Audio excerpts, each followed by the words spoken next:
Ya, kembali lagi di Apa Kabar Indonesia Pagi. Pada saat jeda iklan, waduh banyak sekali spekulasi-spekulasi nih yang beredar nih, di studio ini. Wah, aduh. Tapi coba kita tanyakan ke Pak Thomas Lembong pertanyaan saya tadi. Silakan, Pak Thomas.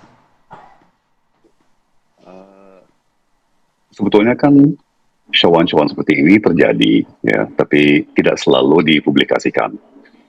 Ya, dan tentunya dalam dunia politik, meskipun itu bukan bidang saya, ya,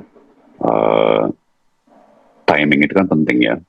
Nah, tentunya kita semuanya menyadari kita lagi di tengah-tengah sebuah krisis konstitusi, ya, dan ya penting untuk para pihak memberikan sinyal-sinyal kepada publik, ya kan, dan kepada masing-masing pemangku kepentingan. Jadi memang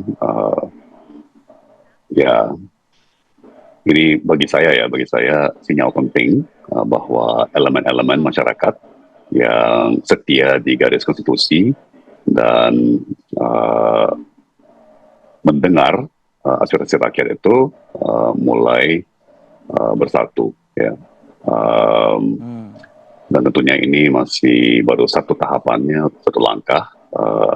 Ini kita bertemu di tingkat DPD Jakarta daripada PDIP, ya. Kita belum ke DPP tingkat nasional daripada PDIP, dan ini sebuah proses yang terus berjalan, tapi kan langkah demi langkah, ya.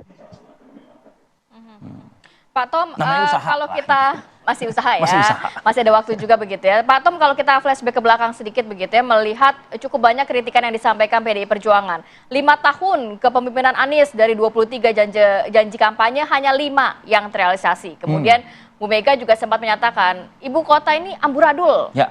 pada era kepemimpinan Anies. Nah, ini tanggapannya seperti apa? Dan Sudah dimaafkan nggak kemarin tuh kira-kira? dimaafkan nggak banyak kritikan yang disampaikan oleh PDI Perjuangan kepada Anies? Pertama, kritikan itu sangat-sangat penting, ya. Kita semua sangat butuh kritik dalam sebuah sistem yang imbang, ya, dengan yang namanya checks and balances. Saya tahu banget bahwa Pak Anies, apalagi saya, ya, tidak pernah tersinggung secara personal, ya, apapun kritikannya. Dan saya kira ini juga pelajaran bagi semua, ya, semua pihak. Ini kita lagi didewasakan atau berdewasa, ya, secara politik, karena ya ini menunjukkan betapa pentingnya kritik itu berdasarkan data dan fakta, ya.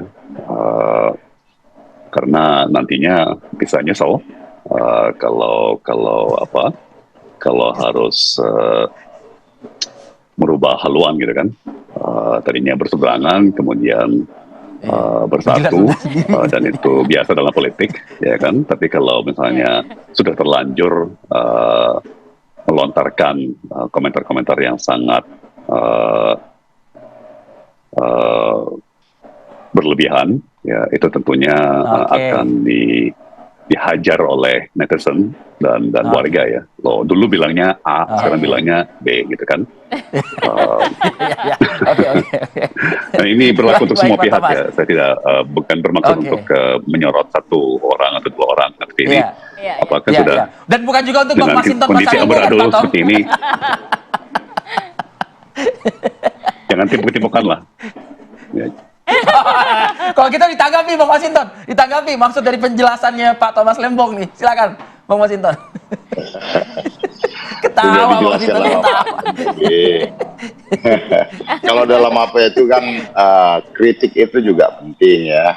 Jadi saya rasa bahwa apa umpama yang disampaikan PDI Perjuangan atau fraksi PDI Perjuangan di DPRD Provinsi Jakarta pada masa kepemimpinan Pak Anies itu kan bagian dari kecintaan bersama terhadap Jakarta, gitu. Kritik itu kan juga bagian dari saling mengisi.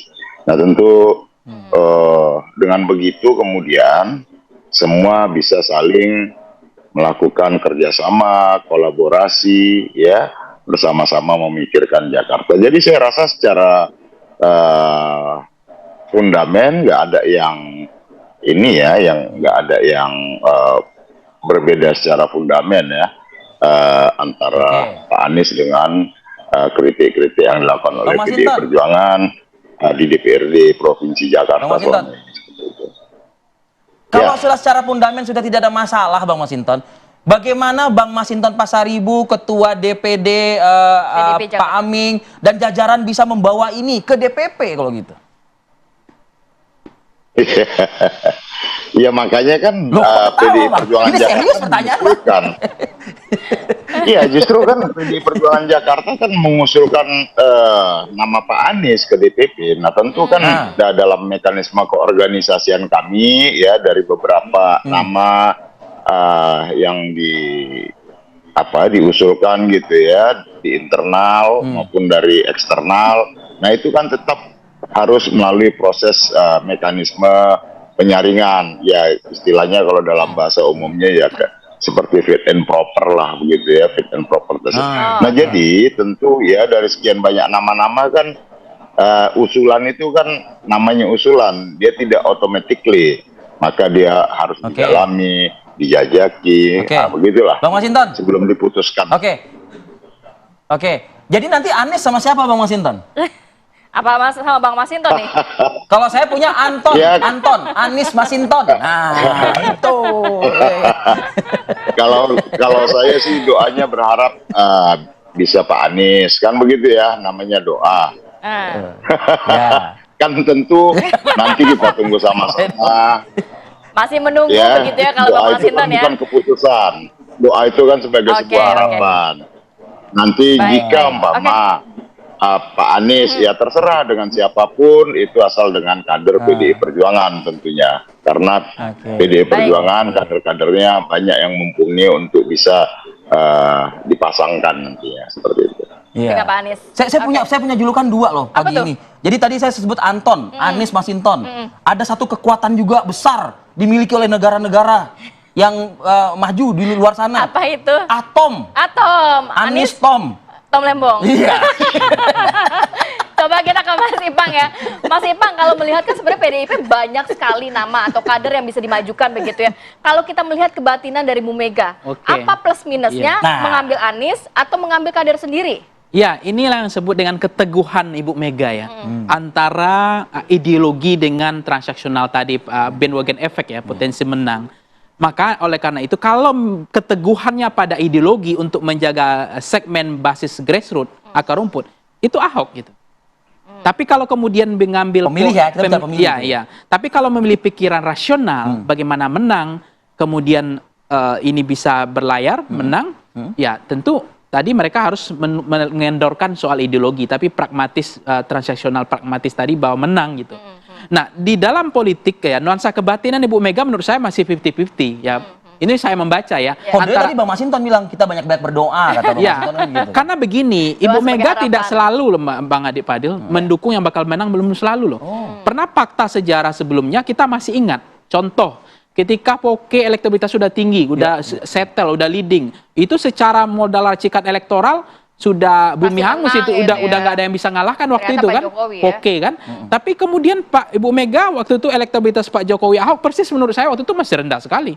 Tapi diputuskan Jokowi Ahok gitu. Nah, artinya itu ada prinsip-prinsip lain yang beliau punya keteguhan kan. Nah, ini yang kemudian nuansa kebatinan Ibu Mega yang saya baca, saya cermati hari ini ada titik persamaan lagi menurut saya. Pertama di dalam konteks bahwa melawan dinasti politik, melawan demokrasi, melawan konteks tentang rezim yang sudah melenceng. Nah, itu yang kemudian dianggap rekam jejak Anies itu tidak pernah nakal dalam konteks demokrasi.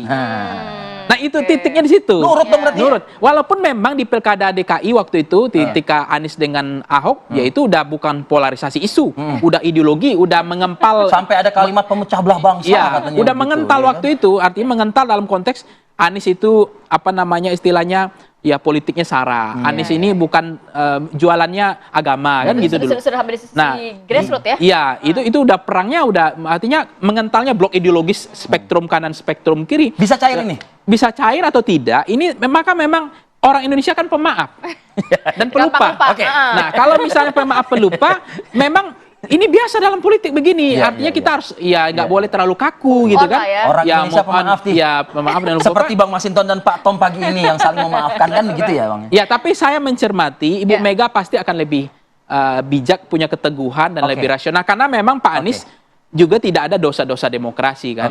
Maksudnya tetap orang yang lurus lah. Oke. Dan yang sepenting yang saya tahu bahwa sepanjang Pak Anies mau dikaderkan ya, pakai baju PKS kemarin Anies nggak mau. Nggak mau, Ya. iya. Mungkin kata beliau Pakai baju terlalu merah kecil. mungkin ya? Heeh. Nah, baju merah ini gimana? Ini kan sepetum kanan, sepetum Jangan-jangan kiri. baju merah ya? Ini nasionalis kan, Iya, baju iya, iya, lebih iya. besar. Iya, iya. Harusnya kan mau dong. Oke. Iya, iya. Kenapa Anies nampak-nampaknya nggak mau? Saya juga nggak tahu. Apakah kenapa alergi dengan politik atau memang deparpolisasi atau Kan sudah faktanya apa? disinyalkan oleh Bu Mega persamaan ideologis tadi mungkin yang jadi Ya mentok tuh. kalau mereka pakai baju partai itu berkelas menurut saya. Itu kelas Iya. politik. Kenapa? Karena bisa dikontrol Ibu Mega ke depan. Kan Ibu Mega juga mengatakan menjadi kader PDIP pertama adalah prinsip tadi adalah akar rumput, kemudian pengawal demokrasi, yang ketiga adalah wong cilik kan, kemudian adalah petugas partai. Oke. Nah, yang nggak pakai baju aja kemarin, ya udah pakai Dipakai baju. yang udah pakai baju saja itu berkhianat. Apalagi yang belum Apalagi pakai nggak pakai baju gitu. Nah, ini mau dikasih baju merah. Masih ada trauma-trauma masa lalu Iya. gitu ya. Senyum-senyum manis Mas Sinton Pasaribu mendengar penjelasan yang tadi itu ya. Baik, oke kita harus segera akhiri diskusi kita. Besok sudah tanggal 26, betul? 27. Nah, ini yang ditunggu-tunggu. Selasa ya. Ya, itu dia. Terima kasih Bang Pangisal Nyago. Terima kasih, Mas Ipang. Bang Masinton Pasaribu, terima kasih. Bang Masinton. Pak Thomas Lembong, terima kasih. Baik. Anton Atom, luar biasa. Wah. Sehat selalu semuanya, kita nantikan bagaimana keputusan di tanggal 27 begitu ya saat pendaftaran. Terima kasih, sehat semua. Assalamualaikum.